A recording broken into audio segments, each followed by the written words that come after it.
So let me start this video out by saying I am not an accountant.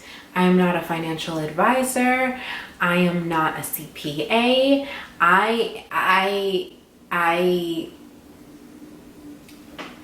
That's not me. Hey everyone, if you're new here, my name is Dani Christine. I started off this video telling you guys what I am not, but what I am is a childcare business owner, consultant, and wannabe lifestyle content creator here on YouTube. And you can really help me out with that by scrolling down and clicking that subscribe button to join the Dani Christine clique. I get asked so many times a day, probably on a daily basis, how can I start my childcare business with no money? Or where can I find financing or money or funding to start my preschool? Like, different types of money questions are thrown at me, whether it just be down in my YouTube comment section, in my DMs, or during my consultations. Now, again, I am not in any position professionally to be dishing out advice on money management strategies. I'm just not. What I'm going to be sharing in this video are different ideas, tips, or strategies that I have learned or come across in my experience, my personal experience. These are my opinions. Always consider your personal journey and what would work for you, what you're looking for, and consult with a legal representative or like an accountant or somebody in your local area that knows your local rules. Now, if you need help finding someone like that, or you need help with other areas of the childcare business startup process, like policies, procedures, marketing, enrollment building, licensing, stuff like that, then you could hit up your girl. You can go to danichristine.com/book-dani and schedule a consultation with me. So the best way to start off any business is to definitely save the money that you have. Like, whatever money you're making, if you know next year or in 2 or 3 years you want to open your own business, whatever the business might be, you should be saving money to go towards it. I know that sometimes you might be working a minimum wage job, or the money that you do earn is already like going to other places in your personal budgeting, like you're living paycheck to paycheck. That might be the case. However, you need to account for the fact that you are trying to open a business and that costs money. That's an expense that you're going to have to eventually make if it's something you're serious about and that you want to do. So it's always best, even if you're going to go through other avenues of accessing funds, to try to save as much as you possibly can, because you never know what could pop up along your journey. Save your money, and when it comes time to spend it wisely. Once you know you're serious and making actions and steps towards opening your childcare business, tell people what you're doing. I'm not saying stand on top of a mountain and shout it out to the world, because I'm a big fan of protecting your energy and not really letting negative vibes infiltrate something that you're just starting to create. You don't want negative people's opinions to deter you from making whatever steps you feel you need to make. However, the people that you do know that are going to support you, or people that you don't know at all, they're not going to do that to you.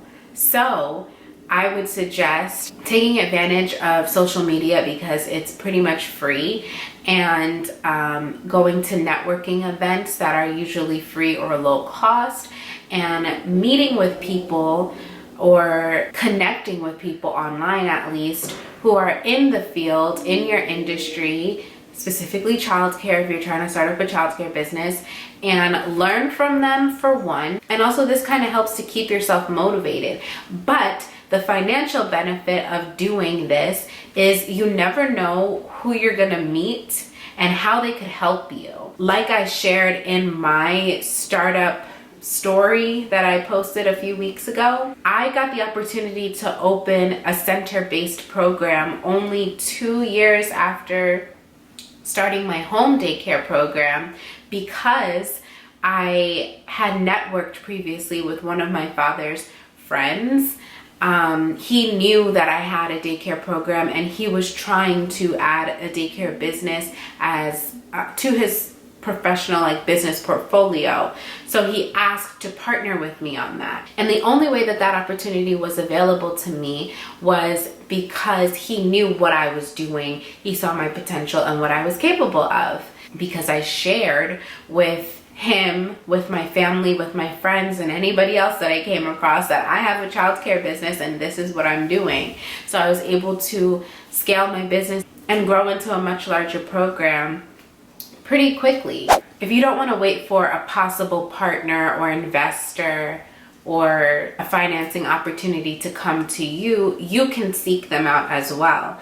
There are websites, platforms, and search engines specifically available to you online for that purpose.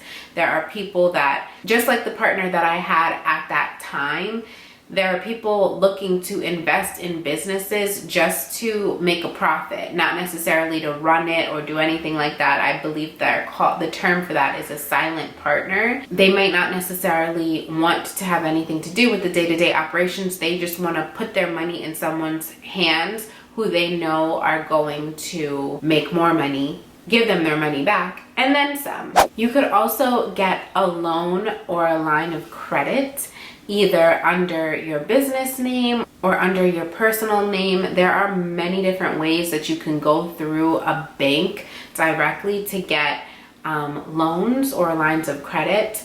And I would suggest that you talk to your bank or a local bank about the different options that you have. Now, of course, if you go this route, you have to have good credit and a couple of other things in order for you to be able to get access to loans or lines of credit like that. But the benefit of going with a bank for a loan or line of credit rather than going with a person to partner with is that you don't have to give up any sort of ownership or percentage of your business. So it might be worth all of the paperwork and planning and all of that just to keep 100% of your business. So keep that in mind.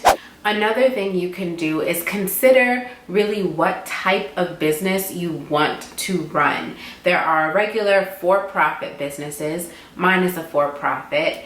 And then there are not-for-profit or non-profit businesses. With non-profit businesses, you have access to so many different types of grants from state agencies, the government, on grants on local levels. You do also have access to some sort of grants as a for-profit business. My preschool currently gets a grant from our local school district, but I know that if we were a nonprofit business, we would have access to so many more grants. Grant writing is a skill. It requires a lot of time and paperwork, and there are people who have jobs alone that are just writing grant proposals for other businesses. It's a lot of hard work to run a nonprofit and access grants, but that's an option as well. However, that is a benefit, but there are a lot of concerns around nonprofits that certain people have. So look into the differences between those two, and I believe an accountant would be able to help you figure out the differences and pros and cons of running a nonprofit versus a for-profit business. My final piece of advice about how you can access money to start your childcare program is by starting off small. A lot of times when providers want to open their own childcare business, they want to just start off big and open a center with 300 kids and whatnot. But really, for many different reasons, it would be best to just start off as small as you possibly can and do what you can afford. You can start off small and work your way up to a bigger place. If you already own a home or are renting a home, a house, or even an apartment. There are some people that have daycare programs that are licensed in apartment buildings, and that's okay.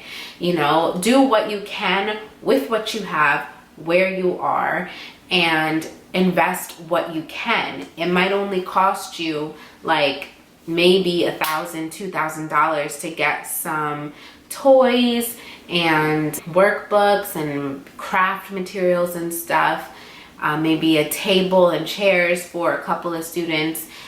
You can make a decent amount of money in a home daycare setting or even an apartment daycare setting. Like, you can save money that way over time, and as you grow, not only are you stacking up on your money, but you are building clientele and customers and a name for yourself in your area, and you're also gaining valuable experience that you will remember forever and will help you once you do grow into a larger center-based location, if that's what you even want to do. But once you grow, you'll already have the experience and have made all the mistakes that you, well, not all, there's going to be mistakes throughout your whole career as an entrepreneur, but you'll make enough mistakes that you can avoid on a much larger scale years down the line. I hope that you guys found this video helpful. Again, I strongly encourage you to consult with local legal representatives and accountants or CPAs or someone that is a little bit more knowledgeable about finances than I am, to go over your specific situation with you and what you will need financially. Once you get to the point where you have questions about your licensing process, your marketing, enrollment building, social media presence, and policies, procedures, all of that operations related stuff, then definitely let me know. I would love to help you along the startup process of your childcare business. You can visit DaniChristine.com/book-Dani to book a consultation with me. If you're not already, please be sure to follow me on Instagram at Dani Christine Consulting.